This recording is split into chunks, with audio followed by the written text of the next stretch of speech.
Takes a while to click over, and here we are, and welcome to a live special episode with Dr. Zee, who you all met last week when we did that great chat around COVID. But today, Dr. Zee and I are going to be doing a deep dive into nutrition, but really with the purpose of trying to simplify things, trying to understand the different terms out there, what they mean, who they could potentially benefit, and whether there's any risks around it. So thanks for joining me again, Dr. Zee. I appreciate your time. No problems, Tracy. Thanks for having me again. You're welcome. Well, we may not get many people watching live because it's such a beautiful sunny day and everyone's outside getting their vitamin D, right? Especially if you're in Melbourne. It's I've been out there this morning, but hopefully there's a few people outside today making the most of the beautiful weather. But I know we'll get a lot of people watching afterwards. So if you do happen to watch live, please, and you have a question at the end of the conversation, if we can, we'll get to some questions. Obviously, they're not going to be specific, but if you have some general questions on anything that Dr. Zee and I are going to chat about, please put them in the comments below and we'll get to them if we can. So firstly, I wanted to ask you, Dr. Zee, you're very passionate about nutrition and you've got a big interest in it, but it's not really the case with every GP out there. So I just wanted to get your take on why that is the case and why you are so passionate about nutrition. Yeah, no problems, Tracy. I'll answer that in two ticks, but I just want to preface, obviously what we discussed today doesn't constitute direct medical advice, and nothing that I say is a doctor-patient relationship, and it's just for informational purposes only. And the other thing that I want to quickly say, feedback that I got from my last podcast with you a week ago was that I've got to be a little bit less gloomy. I was a bit gloom and doom. Also, technically, a virus is not living, so even though it was a metaphor when I said life wants to live.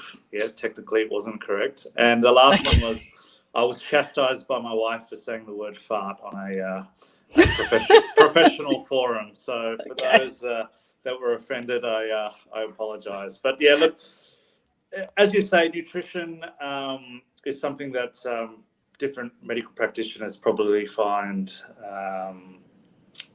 different levels of interest in. So for me, I suppose, I touched on it obviously last week with my own sort of personal journey. It does act as a springboard for someone in my position in my career pathway to be quite heavily involved in understanding the role of nutrition. And I think with anything in whatever field you are, whether it's medicine or, IT or, engineering or hospitality or whatever it is, we all have our sort of pet areas that we gravitate towards, that we find enjoyable or we find exciting or we find interesting.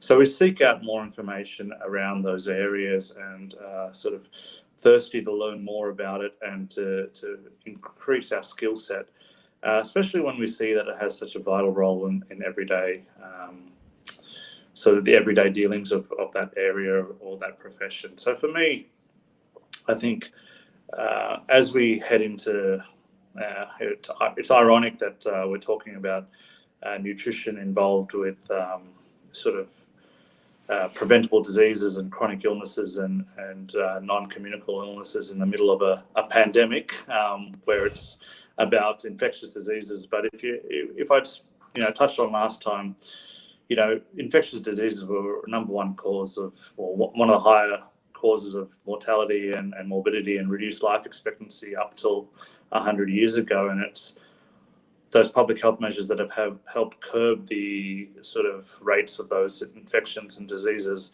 that and in that same time, we've seen a skyrocket of these chronic illnesses that sort of insidiously creep up and sort of cause ill effects very slowly. And the diabetes, the heart disease, stroke, cancer, dementia, all of these sort of so-called diseases of civilization. Not to say that they weren't involved, sort of not around for years and years and centuries ago, but sort of their ratio or their sort of strike rate is a lot higher in terms of people's health problems. So I think it's really important to understand that the best aspect of healthcare and medicine is prevention rather than treatment or management or cure. I think there's a role, obviously, for advancements in medical management and treatments and innovations to sort of combat diseases once they've appeared in a population or a person. But the really most important and sort of stark improvement that you can make is in prevention.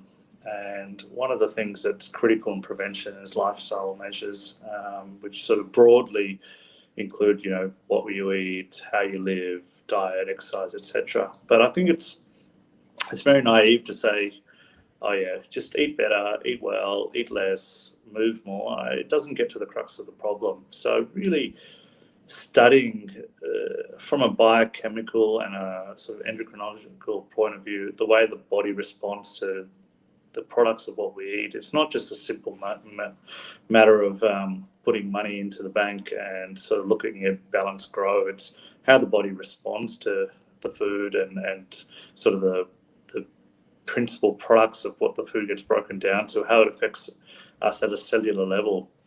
And these diseases happen slowly over time, that it gets it's very normalized the way, you know, the middle age spread or the way we get a bit slowed down. You know, why can't we be stronger in our 40s and 50s? Why can't we be just as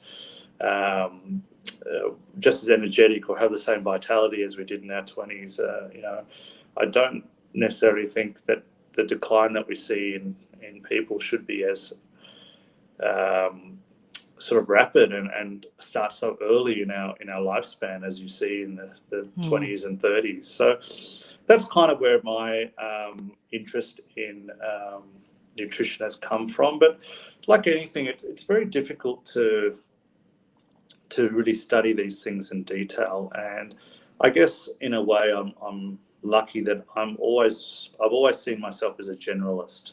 I like to know a little bit about a lot of things, and that satisfies me. And I think there's a really good role. I mean, in medicine or in any industry or any sort of profession, I think you need generalists and you need specialists. It's a really important balancing act that you have. And whether one is more important than the other, that's an irrelevant question. I think there's a role for all of those. But I'm lucky I fall into that generalist basket. I sort of am attracted to the work that involves that. I like general practice because you don't really know what you're going to get, what walks in the door. And 1 minute you could have a consult about nutrition, the next it could be pregnancy, someone could have a broken arm. And the same with kind of the work in the emergency department. It could be trauma, it could be a chronic disease, it could be an old person, it could be a young person. There's a whole host of things that you see. And look, for some people, they don't like that unpredictability. They don't like the fact that we're never going to know everything. And the more sort of areas that you're involved with in medicine, the bigger your knowledge gaps are going to be. It's inevitable. And I think some people aren't comfortable with that. I am. So I guess that's what I'm trying to get at is people that don't have that desire or real motivation or even interest in nutrition, they'll probably focus their interest or their learning or their study or whatever it is into other areas that they find more enjoyable. So that's probably the more altruistic answer. I suppose if you want to go down that dark path of conspiracy theories and alike, you know, is there as much money in nutrition and all that? You see all these sort of things on blogs and stuff. I think deep down at their core, most medical professionals and most people really are good people trying to just make sense of the world and do their best.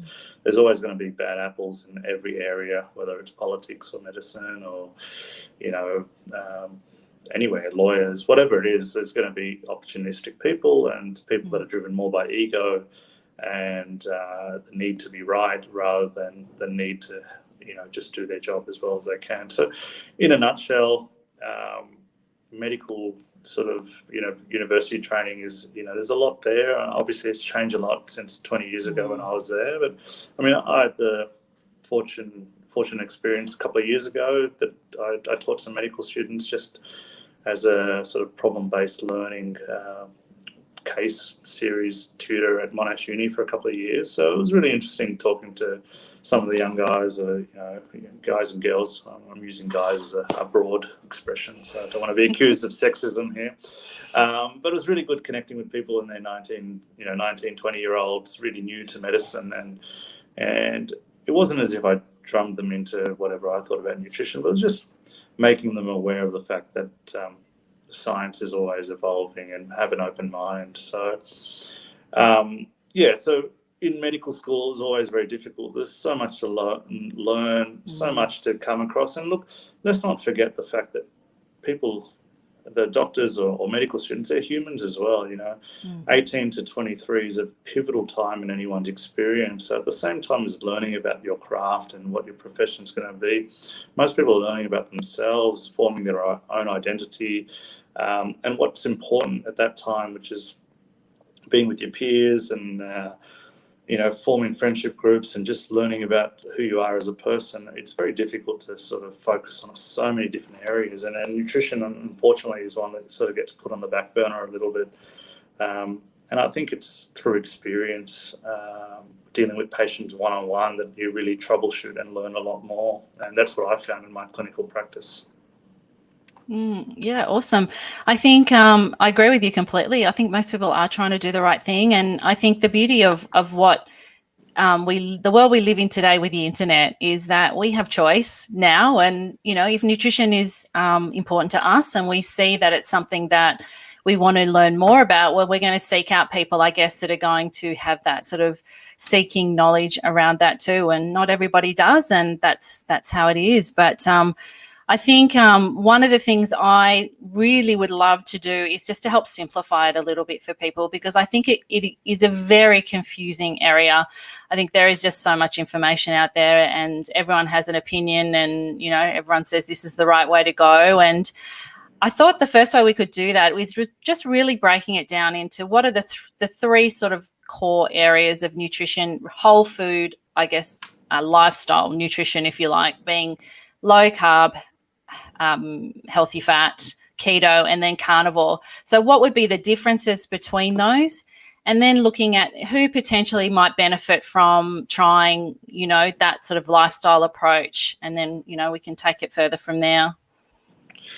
Yeah, cool. A lot to get through there, but I'll try and do my best. And again, sort of emphasize that what I'm about to say is another opinion of many. And again, don't take what I say at face value, and look at incorporating some of the things that might resonate with you into your sort of nutritional template. So I particularly don't like the word diet, because it has a lot of connotations about strict rules, and even the word diet conjures up for most of us the idea of deprivation and strictness and restriction, and it's a very difficult one in this era when there's issues with mental health and eating disorders and body dysmorphia and a lot of these sort of superficial elements to our sort of day-to-day life that can be problematic. So the most important thing is not to be dogmatic about any of this. There are a lot of people out there that probably are a little bit more dogmatic and a little bit more forthright in the way they discuss the dietary templates. I'm a little bit more subtle and hope that I have a bit more finesse around it, and it's just about individualizing it for people. But to answer your question, I suppose any diet or any nutritional template is going to be an improvement of what the standard Western diet is. And if you look at the standardized Western diet, whether it's American, Australian or whatnot, it's heavily reliant on processed food. Mass-produced, cheap quality food, usually, inevitably, not always, but usually is not the greatest thing for us in terms of nutrition and in terms of improving vitality and reducing health problems. So any diet's going to be an improvement, and it doesn't matter whether it's carnivore, low carb, keto, paleo, vegan, vegetarian, fruitarian, etc. The first step is someone's making a health conscious decision, and inevitably, if you're already looking at improving your diet, you're going to be looking at other areas. Well, hopefully, they're going to be looking at other areas of your life as well. So it's hard to know what is the actual factor that's improving. And I'll come back to an example of my own sort of personal stuff towards the end after I try and identify it. So, look, there's a lot of stuff on the internet and a lot of different definitions, and these are only templates. But I suppose my understanding of my set of structure around it is that for example, a paleo diet is one where you decide to try and emulate what our ancestors ate. Simple, and it's meant to be a rule of thumb or a heuristic. It's not a dead set rule, and because people get caught up in the, well, my ancestor ate this, and so ate this, and so ate that. It's basically a proxy for getting rid of processed food, and the obvious ones are sugar, added sugar in our diet. There's probably a debate about the type of carbohydrates. So a paleo diet doesn't necessarily restrict carbohydrate intake, but it probably looks at more the quality of carbohydrate intake. So probably a big difference between, white bread versus sweet potato, or, depending on what sort of model you're adopting. And this sort of, I don't like using the word allowances because, again, it gives connotations of rules and regulations, but there's quite a broad stroke which you can use for the paleo diet in terms of what's included in your own personal paleo diet. But I suppose it's a matter of getting rid of the processed food, sugar, sort of industrialized seed oils that are manufactured, and refined carbohydrates. And I think they're the main three categories, and the rest is really up to your own individual sort of needs and desires and what sort of is sustainable for people. So that's kind of a paleo template. And whatever model you have, I think it should be based on good quality food. So it's, we looked at problems with the food pyramid 20, 30 years ago that gave a real rise to, the low fat product. So, low fat lollies and low fat things are just bundled with sugar. So I think it's a real risk to fall into that trap of saying, well, I'm having a paleo brownie and a paleo cupcake because I'm substituting wheat with tons and tons of almond flour. I don't necessarily think that's the right approach to this either. You probably want to minimize those kind of foods, not replace foods with bad ingredients with slightly better ingredients, if that makes sense. And again, I don't like using the word bad food. I should use a food, a mismatch between our nutritional requirements, et cetera, but it takes too long. So we'll get what you mean. We'll use an emotive word like bad. So and if you think of it as a spectrum, and that's what most diets are. So that's kind of your ground paleo, for example. And then you can gravitate to a version of the paleo where not only are you cutting out refined carbohydrates, but you're probably looking at reducing other carbohydrates as well. So staying away from rice and potatoes, and perhaps even limiting intake of fruit in some instances. So that's, and I'm not saying these are the right ways or the wrong ways, but that's probably the next step, what a sort of lower carb version of that is. And then I suppose that next on the spectrum is a keto diet, where you're actually quite restricted with your carbohydrates to induce a state of nutritional ketosis, which is basically where free fatty acids go to the liver and produce ketone bodies, which, as we mentioned we didn't touch on that last week, but basically ketone bodies can cross the blood-brain barrier, be used for the energy requirements for the brain and other organs of the body. Any organ in the body that has a mitochondria, so not the red blood cells, any cell in the body that has mitochondria can use ketone bodies and free fatty acids. So I won't go into a biochemistry lecture here, but basically that's kind of the ketone diet, the ketogenic diet, and the way it would look practically is dependent on how metabolically flexible you are. So if you're someone who's diabetic and been quite unwell for many years, you might have to be very restrictive with your both carbohydrate and even perhaps protein requirements to a degree to induce a level of ketosis. Whereas if you're an athlete and you're young and you're in your 20s and very metabolically flexible, you could probably even eat 150 or 100 grams of carbohydrates a day and still induce a state of fleeting nutritional ketosis and be metabolically flexible. So it's very much on the individual. But basically the premise of a ketogenic diet is induced ketosis. And some of the motivations for that is basically weight loss. People do fall into a trap sometimes with chasing ketones a little bit. Having high ketones in your blood doesn't necessarily equate to loss of weight. It equates to how much fat is being used in the body to make ketones. And that doesn't differentiate between fat that's dietary derived or stored. So if you're trying to lose weight, you want to generate energy production from stored fat. So that can be a bit of a trap too. It's also used for other whole host of other medical conditions, such as neurological conditions. It used to be used for epilepsy as a mainstay treatment before anticonvulsant medications were used. So there is some thought that ketones can be neuroprotective. So there's applications, perhaps not just in epilepsy, but maybe some other conditions. There's a whole host of other things like cancer and other things that there's a potential benefit for, but obviously that's still controversial, and there's a lot more information and a lot more sort of understanding to need to come out to get an idea.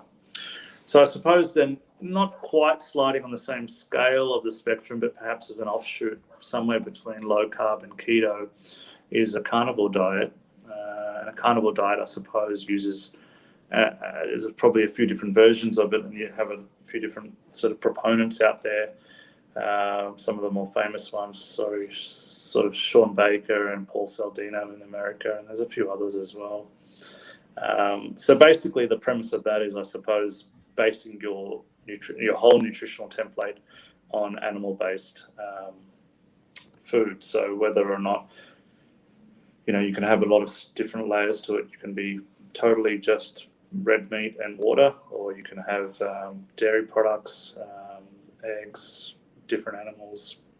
And again, it's a template. So I suppose the idea behind this kind of way of eating is, are there things in plant products that are deleterious to the body, that are harmful in some way? And we know that plants' defense mechanisms are, certain chemicals and sort of different mechanisms to infect or add insult to the individual consuming them, so it stops them. So not saying that everyone needs to cut plants out of their diet, but some people may benefit from it, whether it's temporarily or for a longer term, or finding ways around some of these things to neutralize. And cultures have been doing this for years and years without even knowing it, like pickling or fermenting or sprouting and all that.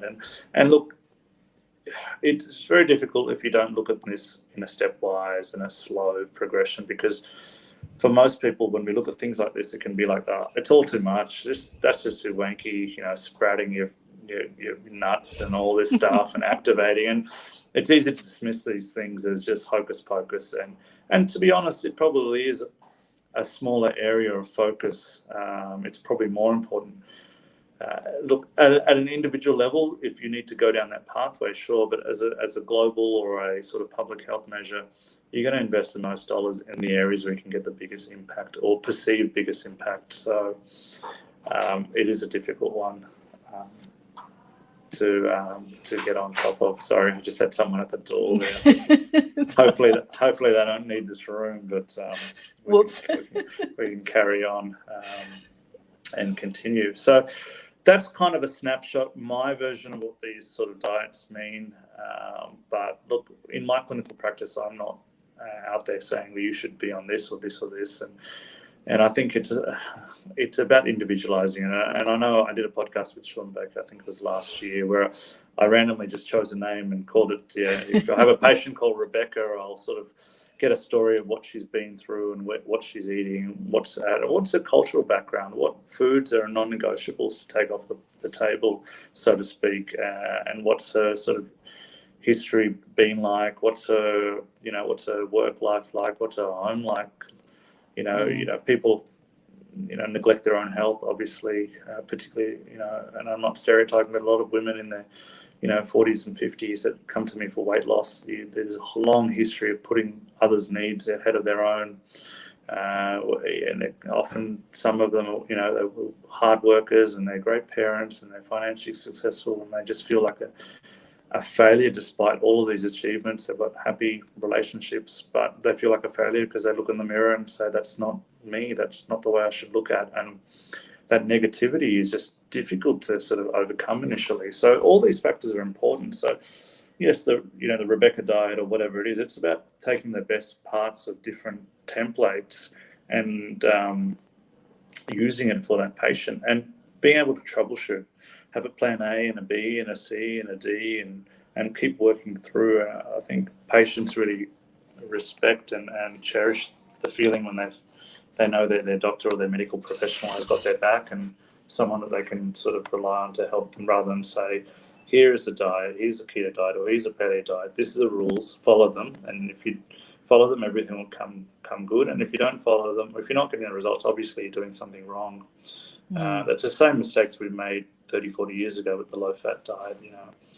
Always question the plan before suggesting that the individual is at fault. And you see things like that when our understanding of things improve. Like fatty liver is a disease as well that's often associated with high use of alcohol, but we're seeing more and more cases of non-alcoholic fatty liver attributed to lifestyle and particularly sugar and certain people carbohydrates. But for the longest time, if people had fatty liver or raised elevated GGT, which is a liver enzyme, a lot of doctors would turn around and say, well, tell me how much are you drinking? And the patient would say, I actually don't drink alcohol. They're like, well, we know you do based on these blood tests. So the quicker you tell us the truth, the better it is. And that's just an indictment on the way some of our patients are treated, not even that long ago, which is really problematic. So it's about individualizing it to the patient. And look, my style is not going to work with every patient by no means. So if I am not the right fit for a patient, it's about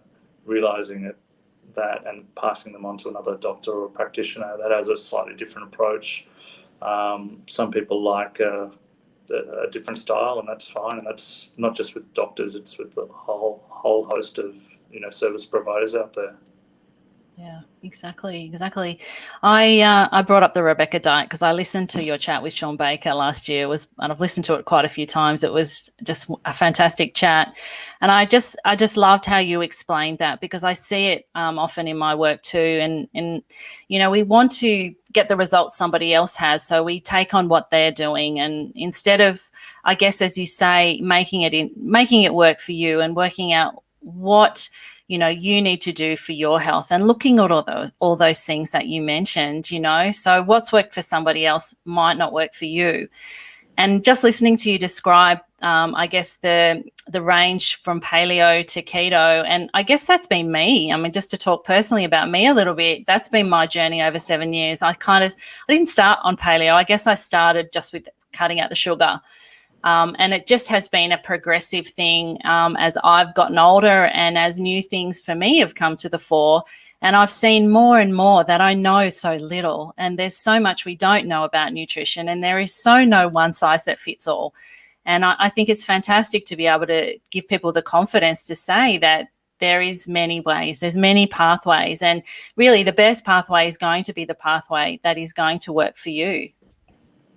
Yeah, that's right, Tracy. And I guess I can echo some of that as well. Like, I've oscillated along that spectrum along the way, depending on what my goals are and my health and my own sort of requirements. But I mean, the last thing I want to be seen is the low carb or the paleo or the keto or the carnivore guy, because there's just one element of what it goes into being a GP and being a healthcare worker. And it's an important one, yes, but because you box yourself into a corner that way. For example, I'm following pretty tightly at the moment a carnivore template.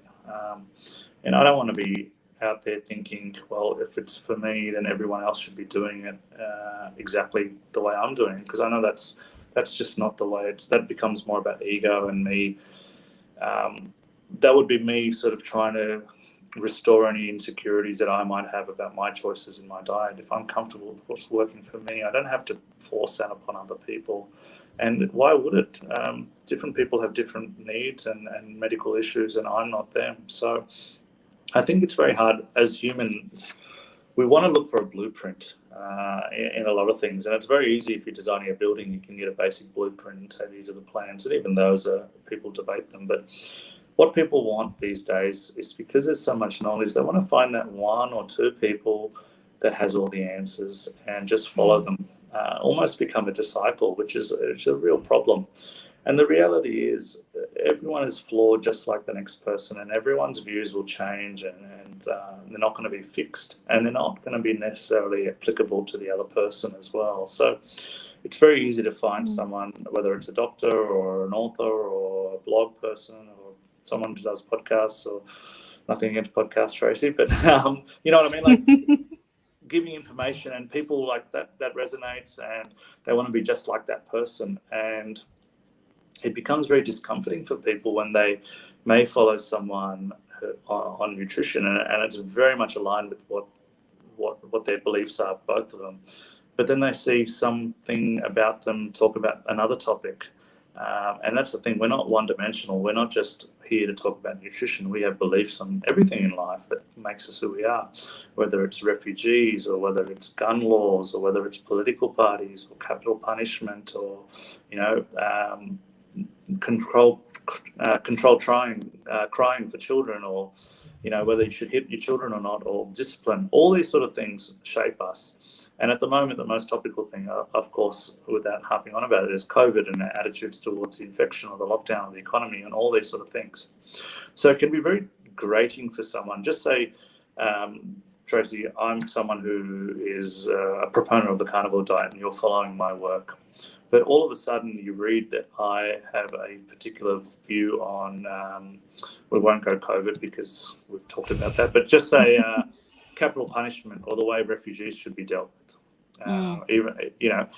And you'll be like, well, far out, how can this guy be so right about diet but so wrong about the other topic? And it becomes a real disconnect in our brain, and we think, geez, if he's wrong about refugee health, maybe he's wrong about diet too, and you start questioning yourself. But the reality is you'll never actually agree with someone, and you cannot follow them to the grave, because we're all individuals and we're all entitled to opinions, and I can be right about one thing and wrong about another. There's so many things I'm wrong about. Don't just ask my wife. But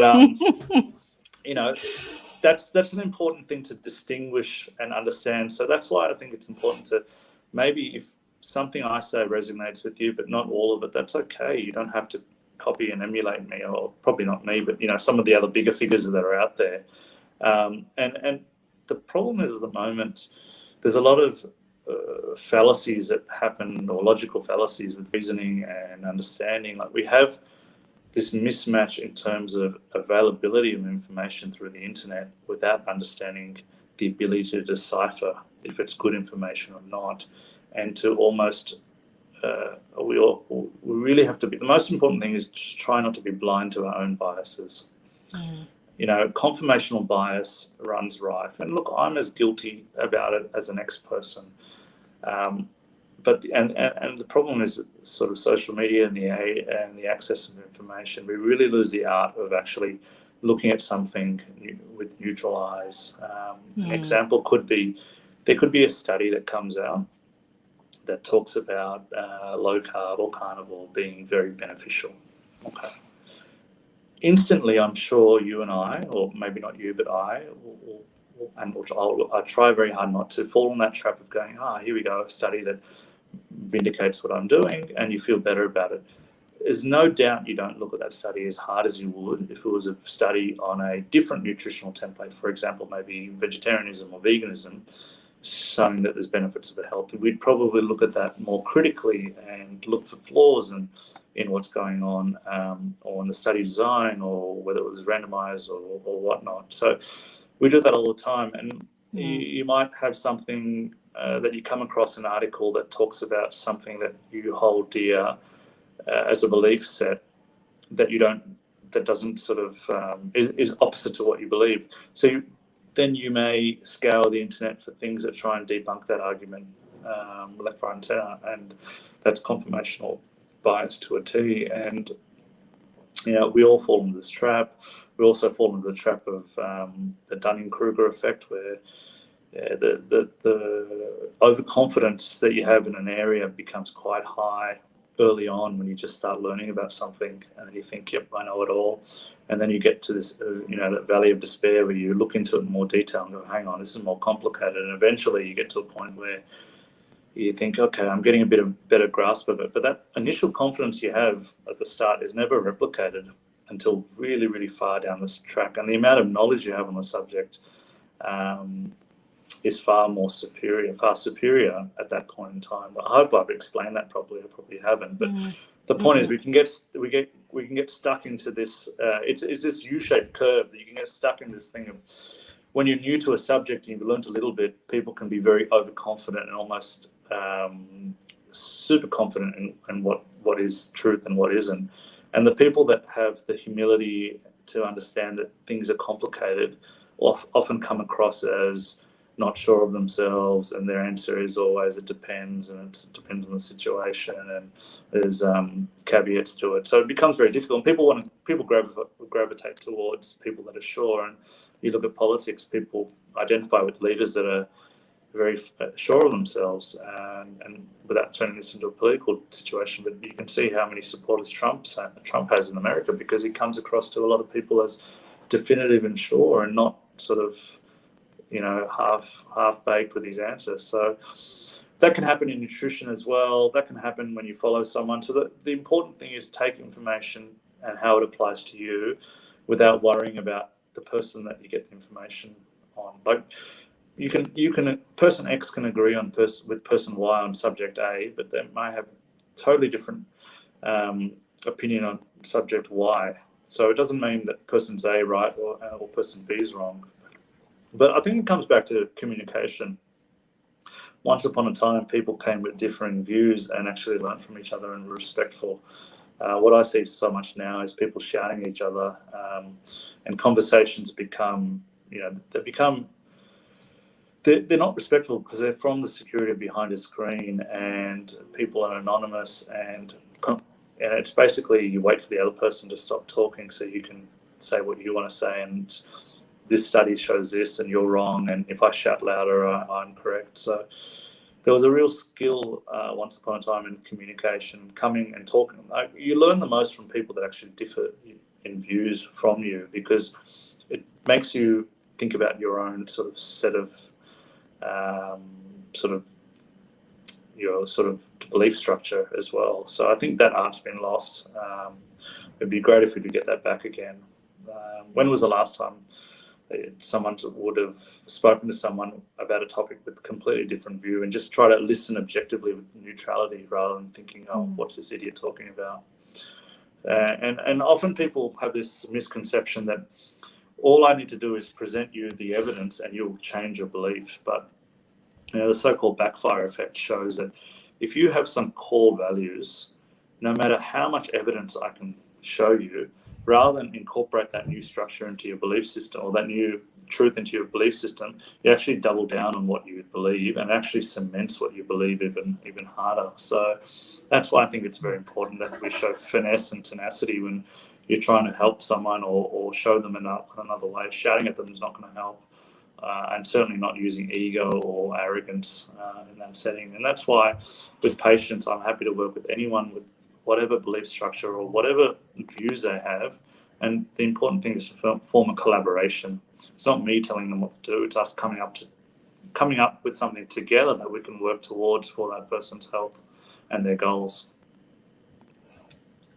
Wow, there's so much in that. That's fantastic. And you're getting quite a few comments of common sense, and that's so true. And it is so true. There's a book I read recently called Mistakes Were Made But Not by Me. Have you read that book? Yeah, I've read that a few years ago, and it makes you, and I love that chapter about eyewitness. I think that's the book that we're talking about, how eyewitnesses, we think, what we remember and what we see is the most important evidence, but reality is eyewitness reports are very flawed, and in the judicial system you'll find a lot of mistakes are made, and the whole concept of confabulation is when we have a memory and we fill in the blanks.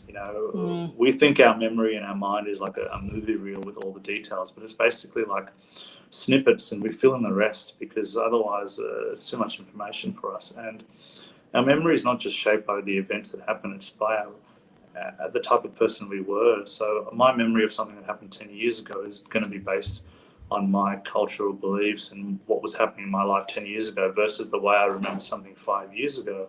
If I was a bit down and out 10 years ago and things weren't going well for me in life, it's going to sort of influence the way I remember that event, regardless of the way it happened or not, versus 5 years ago, if I was very positive with life, that's going to have an influence as well. And the way we access these memories, it's very difficult. I mean, writing a journal is very important, I think, for people, because not only does it give you a private space to sort of get all your craziness out with no one judging, but it actually helps you make sense of things. It makes you slow your thought process down. And it also gives you an accurate portrayal of what your perception of that memory was at the time, particularly, you could be little details that you sort of fill in the blank. So, I've been writing journals off and on for 20 years, and I find that very therapeutic. And I recommend that to patients a lot of the time when they're struggling with things. It's just something that they can take in their control. But you're absolutely right. Those books, mistakes are made, and a lot of these things. There's so many logical fallacies out there. And one of the greatest examples is, if I come up with an idea or something about a diet or something, rather than sort of understand the idea that I'm saying and sort of try and dissect it, people often make that logical fallacy of making personal attacks. So, look at the way he does that, or he doesn't, I'm not talking about me, but someone might be, he doesn't believe in this, so how can you trust him? It doesn't. It's very tempting in human nature to do that, but it doesn't change the actual information that I'm saying. It shouldn't matter if I'm, if a person could be, he could be a serial killer and still have the right information versus not. So, it's a very complex one, and it's another rabbit hole that you can go down in terms of psychology and thought process. But the bottom line is, nothing can be done in isolation. Everything's sort of intertwined. So that's kind of what I'll say about that. Well, there's so much of that about it. I mean, social media is just, it's a classic platform for people to just, judge and comment. And, we tend to, as you say, if we disagree with something that somebody said, well, then we don't like them. We don't know them, but we'll put them in this sort of category. And I love everything that you've said. I think there's so much freedom to be seen when we can see the little tricks that, we might fall into, over time, especially during times like this when a lot of people are anxious and under pressure. We don't necessarily have the vision with our responses. So that first response to attack or to take it personally comes up. But, one of the biggest techniques, I guess I teach a lot of my clients, around emotional eating or making choices, is to have that pause.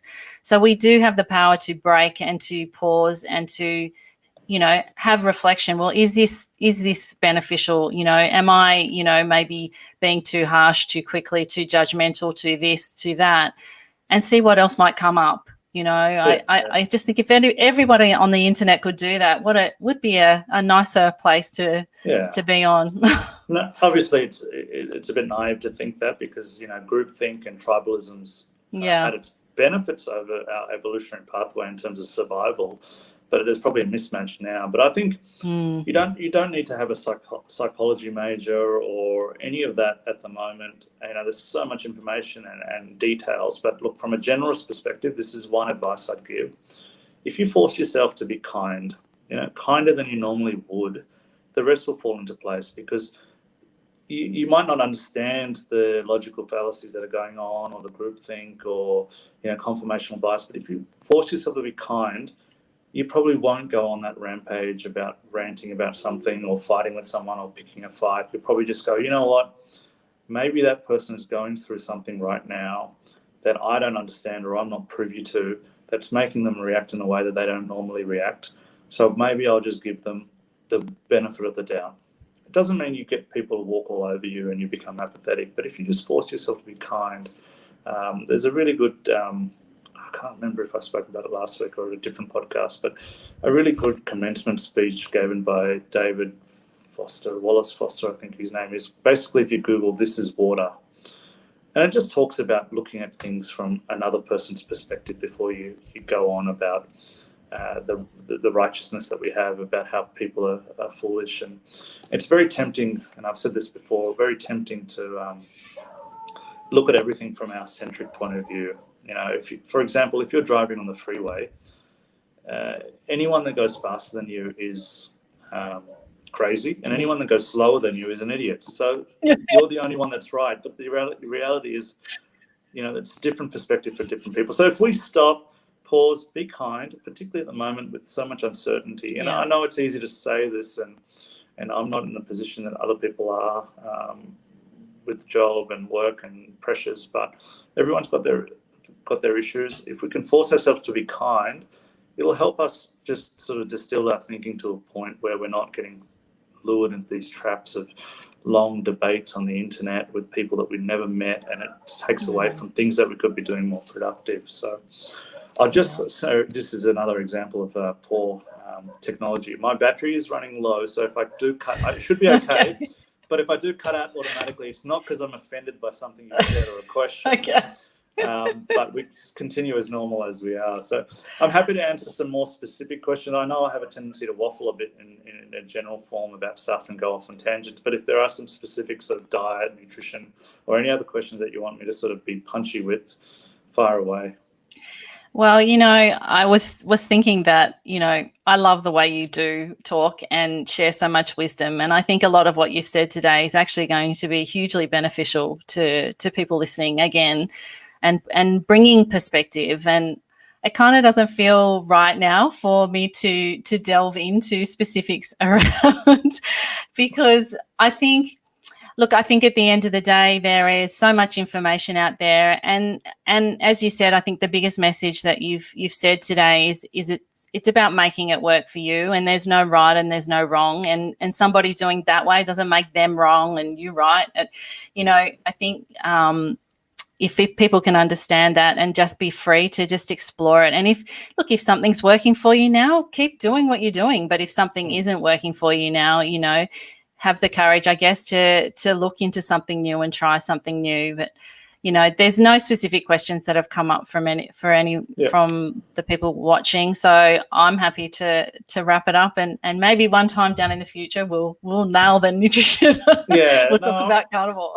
I mean, the nitty-gritty questions, that's the easy part, and that's the part that's simple, and it's like, okay, you know, eat this, eat that, and do all that. But the general approach is a bit broader. I mean, maybe I can finish quickly about just from a personal point of view if people are interested.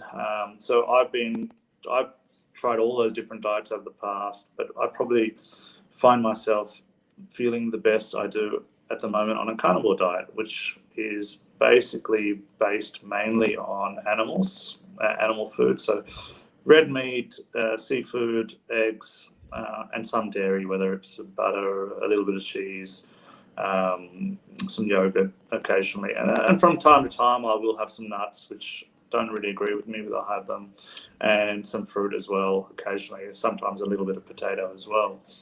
But generally, it's 95% carnivore. Now, this is a great example of conformational bias, because it could be, and I feel really good at the moment, and I feel the best when I'm on a carnivore diet. So is it the carnivore diet? I don't know. Over the last 6 weeks or 8 weeks, I've actually been even more focused on it, and I felt really good. I feel energetic. I felt happy. My mood's been good. I've been exercising. So is it the diet itself, or is it everything else that's going on? It's hard to know.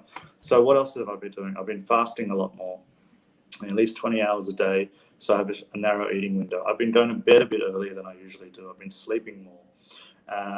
I've been exercising a lot more. I've been doing some resistance training every day and some cardio every day. I've been using my bicycle to commute to work and doing 120 Ks on the bike each week.